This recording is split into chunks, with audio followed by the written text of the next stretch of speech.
Today, we're exploring a remarkable book that profoundly shaped the world as we know it, Democratic Ideals and Reality, a study in the politics of Reconstruction.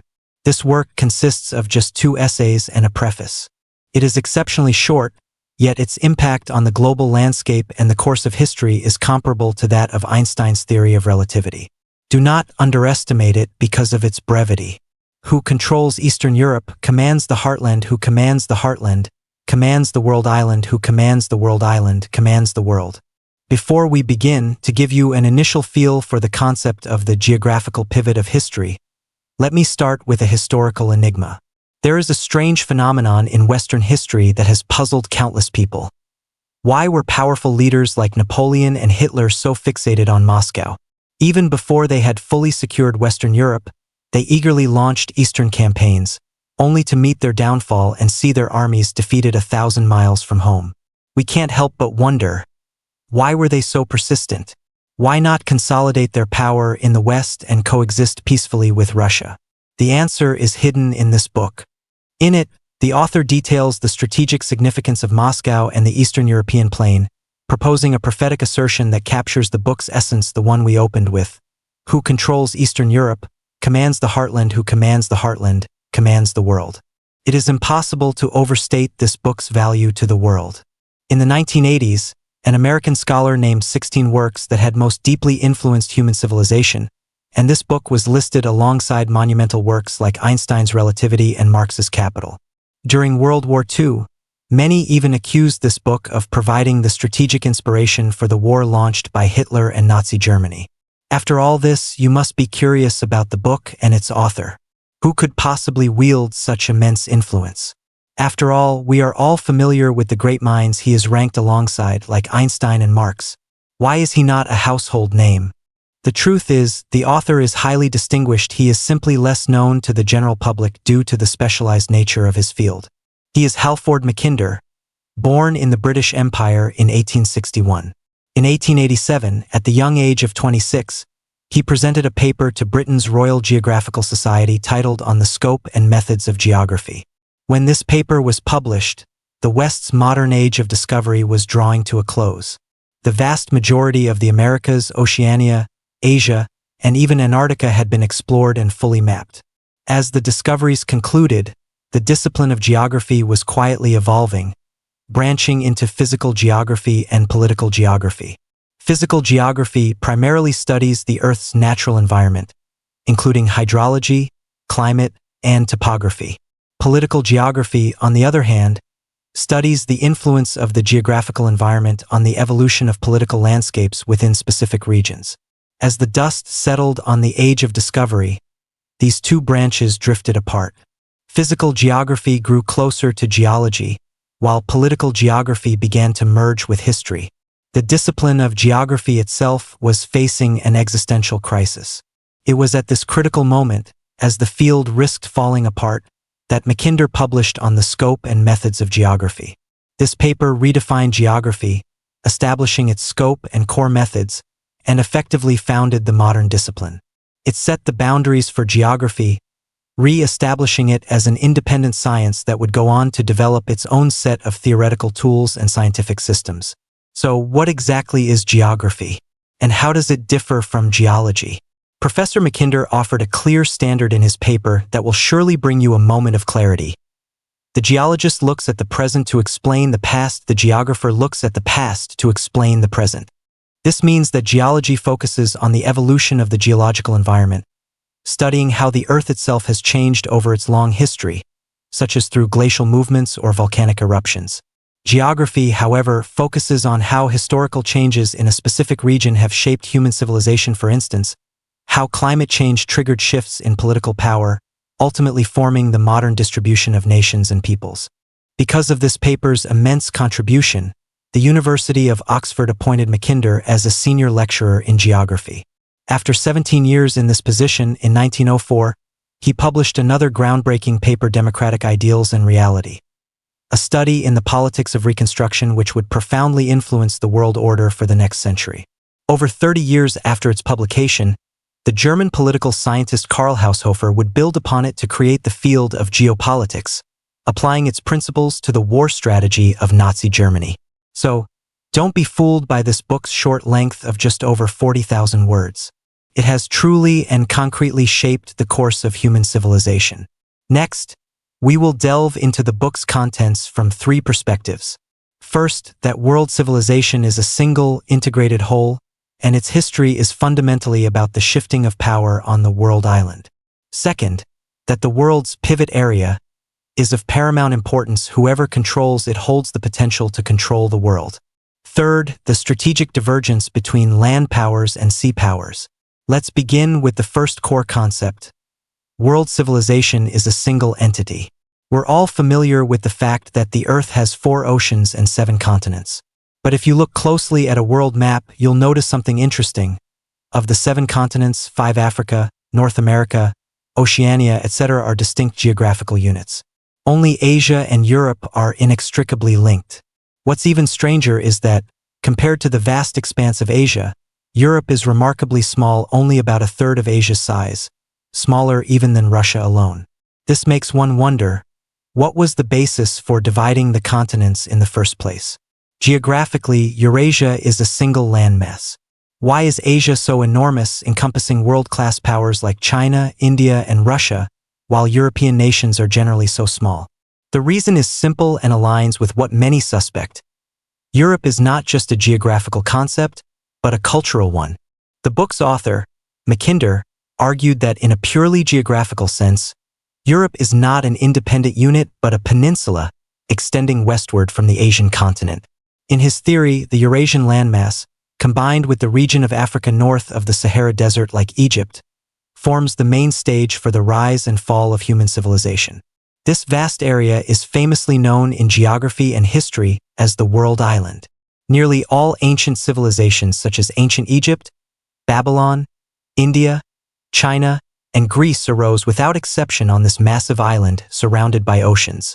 In the past, many historians and geographers studying ancient civilizations were accustomed to viewing them from the perspective of a single culture, conducting regional observations. For example, a historian studying ancient Greece would rarely consider the influence of ancient China. But Mackinder did the opposite. He broke free from this limitation, adopting a transcendent perspective from high above the entire world island to examine this continent of wonders. This unique viewpoint quickly demonstrated its power. Through his research, he discovered that the entire history of Europe was intrinsically linked to Asia. One could even say that without Asia, there would be no later European civilization. The very formation of Europe's various peoples was directly related to pressure from Asia. Where is this connection most evident? The answer: invasion and defense. Throughout history, Europe has played a rather tragic role. From the 4th century AD onward, European history is practically a history of invasions by Asian nomadic peoples. If you've studied European history, you'll notice the term "scourge of God" appears quite frequently. This phrase first entered the European lexicon in the 4th century, which was also when Europeans first felt the chill from Asia. A nomadic people known as the Huns appeared like ghosts from the Eastern European plain. Without warning, they attacked everyone in their path, chasing various European tribes from Eastern Europe all the way to the banks of the Danube. The native peoples of Eastern Europe fled west in a panic, sparking an unprecedented mass migration. The Huns pursued them as far as modern-day Hungary before finally halting to regroup. Meanwhile, the tribes they had driven out frantically crashed through the borders of the Roman Empire, ultimately sacking the capital of the Western Roman Empire, the city of Rome. This was, in a sense, the first time Asian nomads indirectly sounded the death knell for the Roman Empire. The origin of these Huns remains a mystery, with historians debating various theories. One popular theory suggests they were the northern Xiongnu, who migrated west after being defeated by China's Han dynasty. Of course, this has not been universally accepted by historians, so take it with a grain of salt. But regardless, there is no doubt they came from Asia. After the Huns indirectly caused the fall of the Western Roman Empire, Europe entered the Dark Ages, splintering into dozens of feudal states locked in constant warfare. Over the next 1,000 years, wave after wave of nomadic peoples poured in from the Eastern European steppes, and the nations of Europe were exhausted trying to fend them off. but for a variety of political and religious reasons, they could never unite to mount an effective defense. And so, a series of horse-riding peoples rising from the Asian heartland passed through the open corridor between the Ural Mountains and the Caspian Sea, crossed the vast plains of southern Russia, and drove deep into the center of the European peninsula to Hungary. To counter this persistent external pressure, great nations gradually formed around this invasion route: the Russians, the Germans, the French. They were all born in this era of blood and fire. This climate of constant peril reached its peak in the mid-13th century. The Mongol cavalry, rising from the distant Mongolian steppes, launched 3 western expeditions, swallowing Russia and Ukraine with the force of a whirlwind and driving their armies to the brink of Central Europe. During the second expedition, in particular, the Mongol army crushed the combined forces of the Holy Roman Empire and Poland, at one point advancing to within 200 kilometers of Berlin before stopping. The Mongol conquests left an indelible psychological scar on Europeans and prompted many European scholars to begin in-depth studies of these impacts from the East. Mackinder was one of them. By analyzing these historical events, Mackinder discovered something astonishing. These invaders all came from the same place, and it seemed that whenever a powerful force arose in this region, it would unleash a storm that swept across the entire world island. From the Huns to the Turks to the Mongols, all of them profoundly influenced world history. What secret did this place hold? Why did it possess such an immense strategic advantage? You might be asking, where exactly is this place? In fact, we are all very familiar with it. For the past 200 years, its name has appeared frequently in major historical events, and to this day, it remains a focus of world attention. Its leading edge is the Middle East, and Mackinder gave it a special name: the Geographical Pivot of History, also known as the Heartland of the World Island. Keep in mind, this paper was published at a time when there were no satellites or airplanes. To possess such a prescient strategic vision with the technology of the day is a testament to Mackinder's greatness. Next, let's take a closer look at this pivot area and see why it is called the heart of the world island. We previously mentioned that the Middle East is the leading edge of the pivot area, but this is only a small part of the heartland. In reality, this region is far more vast than you might imagine. Mackinder lived in an age without aerial photography. He perceived the uniqueness of this region through sheer, startling intuition. Today, with the help of technology, we can experience it more directly. Let's turn our gaze once more to the Eurasian continent. Imagine you are floating high above Eurasia, looking down at this world island. You would see a remarkable sight. Starting from China's Inner Mongolian plateau, stretching north to Siberia and then west all the way to Moscow, this vast area forms an enormous cavalry corridor. Within this corridor, there are no great mountain ranges to block the way, no major rivers to divide the land. It is almost entirely open steppe and desert. This means that if you set out on horseback from modern-day Mongolia with enough supplies, you could ride unimpeded all the way to Moscow. The famed route of Genghis Khan's Western expedition followed this very path. But does the journey end at Moscow? Not at all. Reaching Moscow is just the beginning of a new world of possibilities. Turning southwest from Moscow leads to the fertile Ukrainian plain. Due west lies Poland, and further south is the Middle East. Throughout this entire advance, there are almost no natural barriers to stop an army. Historically, nomadic peoples set out along this route and threatened the city of Rome on 3 separate occasions. Whenever a powerful force arose in this region, Europe would inevitably be trampled. For Europe, therefore, this region is like a dagger pressed against its ribs, possessing an inherent and immense military strategic advantage. In describing this situation, Mackinder used a brilliant metaphor. The pressure from the heartland was like an iron hammer, striking the body of Europe again and again. Of course, this sword of Damocles also kept Europeans on constant alert and indirectly forged many great nations. The Russian and Germanic peoples, for instance, were tempered into steel through this process. Having discussed the military significance of the heartland, let's look at its other characteristics. As we know, the vast majority of the Earth's surface is ocean, with land accounting for only about a quarter. The area of the world island is even more minuscule compared to the oceans. This world island of Eurasia is neatly encircled by oceans. the Pacific to the east, the Atlantic to the west, the Indian Ocean to the south, and the vast Arctic Ocean to the far north. Humans are creatures who live by water where there is water, bustling cities and brilliant civilizations often form. The world island is no exception.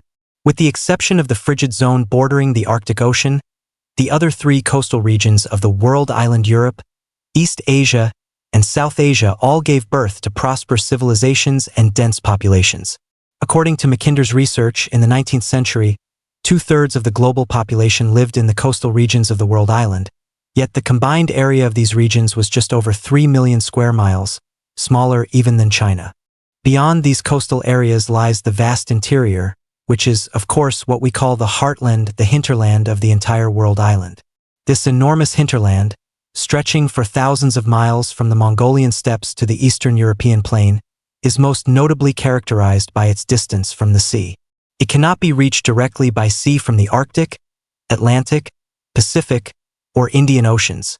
More critically, this vast region lacks even a single major inland waterway leading to an ocean. This series of geographical factors led to a severe consequence.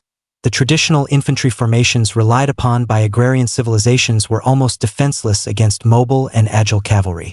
This explains why, for 2,000 years, Europe was repeatedly attacked yet could rarely fight back effectively. In fact, Europe was not alone. Our own China faced a similar situation, having also suffered numerous cavalry incursions from the heartland of the world island throughout its history. This passive, defensive posture was only completely overturned with the dawn of the Age of Discovery. The arrival of the Age of Discovery finally gave European nations the key to reversing their strategic disadvantage. With advanced seafaring technology, they surpassed the horse-mounted peoples in mobility for the first time. For over 1,000 years prior, cavalry from the heartland had swept in at will. The Europeans couldn't defeat them, nor could they escape them. In the age of bladed weapons, mobility was nearly equivalent to absolute military superiority, and Europe, lacking large-scale cavalry forces, was consistently at a disadvantage against its invaders. However, with the rise of the great voyages, powered by galleons and cannons, Europeans completely seized the upper hand in mobility. Ships were far faster than horses, and their firepower was much greater. From that moment on, Europe sounded the charge for a counteroffensive, and the threat from the heartland of the world island gradually faded. From this point on, sea power decisively triumphed over land power. However, this was not the end of the story. This vast region did not fall into eternal silence. At the beginning, we posed a question. Napoleon and Hitler both made the strategic decision to attack Moscow in order to control the heartland of the world island. But we just said that the heartland's strategic advantage had been weakened after the rise of sea power. So why was Nazi Germany so obsessed with attacking this region? Isn't that a paradox? This book also provides a detailed discussion of this question. There are two remarkable dates worth noting here. The first date, this book was published in 1904. The second date, World War II broke out in 1939. Do you see it? This book astonishingly foresaw the shifts in the world order that would not occur for another 35 years. And indeed, it was the case. During World War II, many scholars criticized Mackinder, arguing that he had provided the theoretical support for Nazi Germany's strategic thinking. The reason was simple. Nazi Germany's military decisions in the early stages of the war seemed to perfectly validate the book's predictions, almost as if the author himself were present at the German General Staff headquarters, guiding their every move.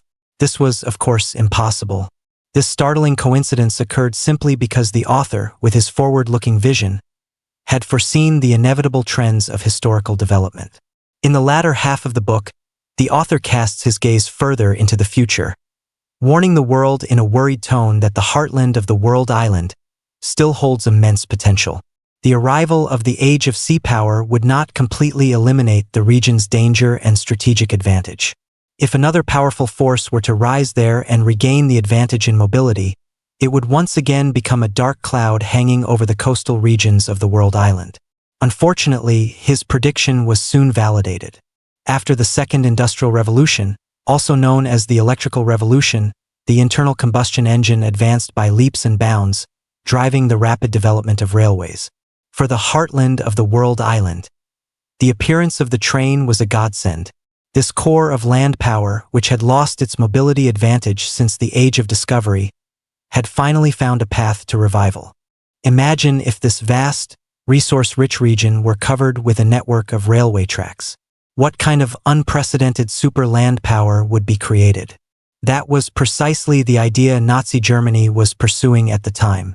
With the seas firmly controlled by the British Empire, Germany was no longer able to compete on the water and had to find an alternative path by focusing on land power.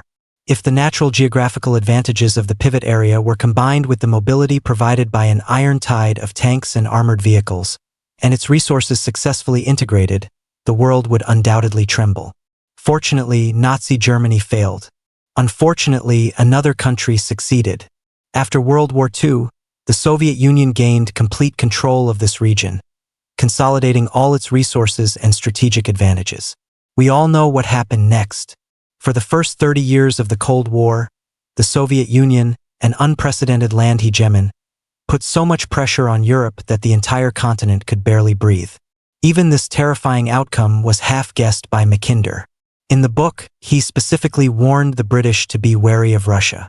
In his scenario, if the Russian Empire of his day were to ally with Japan and then integrate China's human resources, it could completely control the region. We say he guessed half right because Russia did not ally with Japan instead. It completed the entire integration process on its own. Although history has no what-ifs, we can reflect on that period. If the world had not, by chance, invented the atomic bomb at that very moment, what might the final outcome have been? Where would the Soviet Union, having consolidated the entire heartland of the world island, have headed? I believe that is an outcome none of US would wish to see. After the collapse of the Soviet Union, this region returned to a state of quiet, reverting to its historical norm of being vast and sparsely populated, rarely in the news and receiving little attention, like a beast in temporary slumber. But when we occasionally glance at world news, we can still see traces of it in events like the Ukraine crisis or Russia's annexation of Crimea. Various events always seem to pull this heartland back into the global spotlight. Where it will go in the future, we can only wait and see. Well, that concludes our deep dive into the essence of the book Democratic Ideals and Reality, a study in the politics of Reconstruction. Finally, let me recap the core points of today's audio for you. First, Europe is not purely a geographical concept, but also a cultural one. From a macro perspective, the essence of Eurasian history is the shifting of power on the world island. Second, the central, ocean remote part of Eurasia is the world's geographical pivot, or heartland. This region holds a massive strategic advantage. Any powerful force that rises there can control the Eastern European plain and, from there, sweep across Europe. Third, after the Age of Discovery, the heartland's mobility advantage was temporarily offset by sea power. But after the Second Industrial Revolution, the invention of the train and the internal combustion engine restored its mobility, giving rise to an unprecedented land empire, the Soviet Union. Democratic Ideals and Reality, a study in the politics of Reconstruction, is a monumental work that changed the world. This brings us to the end of our program. Congratulations on finishing another book.